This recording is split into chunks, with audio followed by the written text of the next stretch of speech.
Hi everyone, and welcome to our virtual pairing class. I'm Casey, this is Jenny, and we're two of Festival's mealtime mentors and registered dietitians. We're so excited today to be talking about two of our favorite things, wine and cheese, and not just any cheese, but Wisconsin cheese.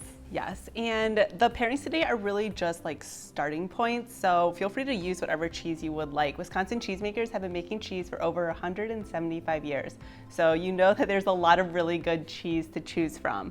And the wines that we're using today or tasting today are the private label wines at Festival. So again, lots of great options there. Definitely take a look at the huge variety that we have.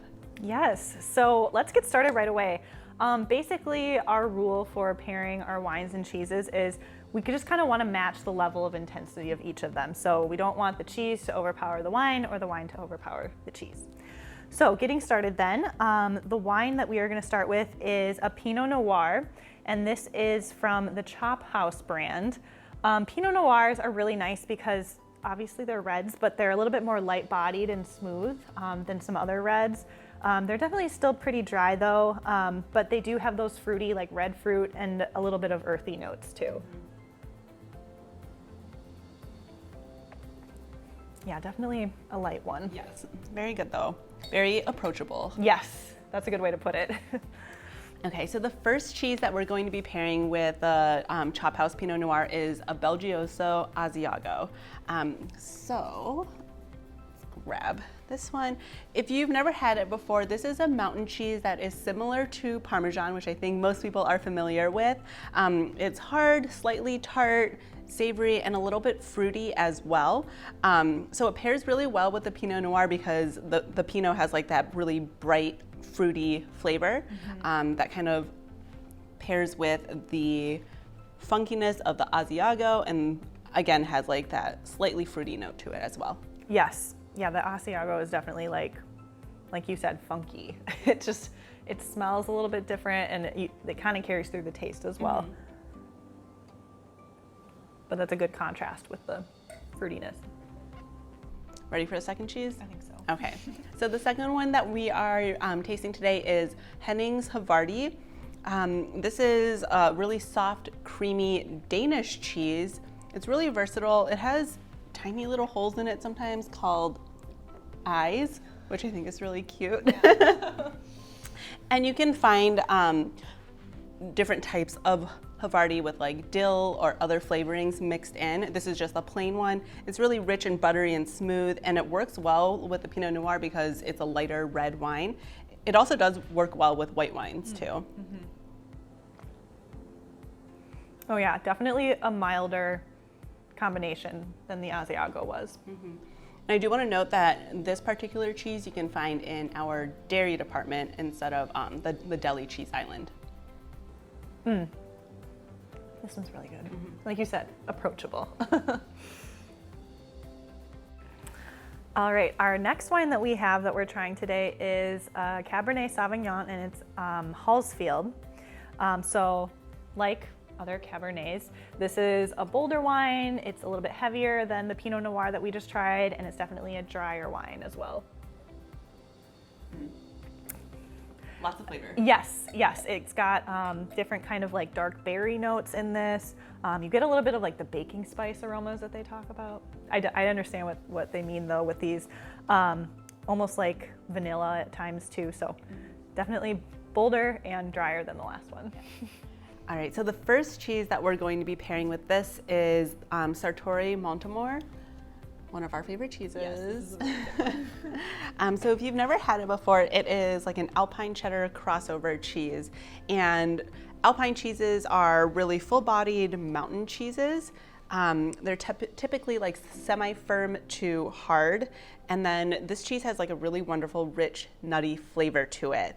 It's really complex. It has both like flavors of cheddar and Parmesan in it. So don't be scared by it. It's very approachable. Oh my gosh. I think Parmesan is my favorite cheese, and I love that this one has those elements in it, but you definitely get some of that cheddar too. Yeah, and like the little crystalline cracks are really fun in it. But this pairs really well with it because it has like some tropical notes, and it goes well with a really robust, bold drink because it is more of a bold cheese. Okay, so the next pairing that we have is with Henning's Baby Swiss. This is a cheese that you'll find in our dairy department once again. It's mild, buttery, nutty, slightly sweet. It's not as aged as like a regular Swiss cheese. It's a younger cheese that is more mild, and it has a higher moisture content. No one really knows where Baby Swiss came from, but it seems to be native to the American Midwest and maybe created sometime in the middle of the 1900s. So it's slightly sweet, so it pairs well with a slightly sweet wine. So this one is on the drier side, but it's still like fruit forward enough where it pairs well. Yeah, you definitely get, I feel like, a really good amount of sweetness from this Swiss. And it kind of helps to bring out more of those fruit flavors kind of in the wine. And our final wine today that we're going to be tasting is the Curmudgeon Bourbon Barrel Aged Red Blend. It's a mouthful, but this is a really fun one. So, of course, this wine is aged in a bourbon barrel, which gives it a definite different flavor. This red blend happens to be a blend of Zinfandel, Petit Verdot, and Merlot. So it's bold, it's dry, it's slightly acidic, and it kind of has that oaky flavor, of course, from the barrels, red fruit, black fruit notes as well. It does have like a little bit of a bite towards the end of that sip. Yeah, definitely. Like in the back of your mouth, it's like, there's a bourbon barrel. It's good, and I really like the bottle too. Yeah.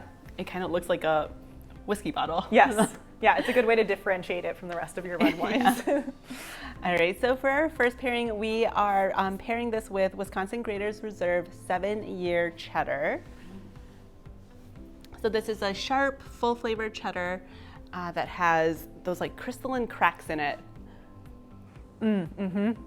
Got a couple between my teeth.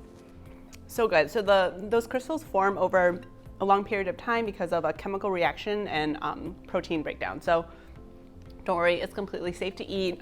Even if you see like some little tiny white spots on it, that's just from that chemical reaction. It does have a lot of flavor and great texture.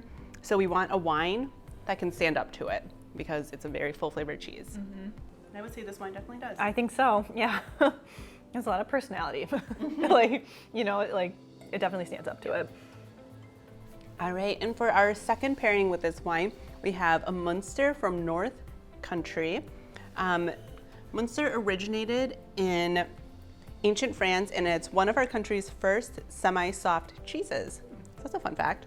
It has a natural annatto coating, and that's what gives it that orangish red color. The cheese itself is like kind of slightly nutty, it's sweet, it's peppery. I really like the texture because it's like really smooth. Yeah. It has like a nice kind of chew to it. And Munster is really versatile because it goes with a variety of red wines. So Curmudgeon is a good pairing for it. Yeah, you have a lot of red wines in this one, so that works out well. Yeah, this is it's like buttery, like, yeah, super smooth in your mouth. And I like that the wine really cuts through that. Yeah. Especially with the bourbon barrel. That really adds to that. Thank you so much for joining us in our virtual pairing class today. We hope you had fun and learned a few things along the way. If you have any questions or comments that you'd like to share about this class, you can reach out to us at askfestivaldietitians.com. And a big thank you to Dairy Farmers of Wisconsin for working with us for this class today. If you're interested in learning more about cheese, pairing, and tasting tips for all of that, you can visit wisconsincheese.com. And be sure to check out more recipes from the Mealtime Mentors at festfoods.com/meals. And then follow us on Facebook, Instagram, and Twitter at festfoods to see what we're up to and to be the first to hear about other upcoming virtual cooking classes. We'll see you next time. Cheers. Cheers.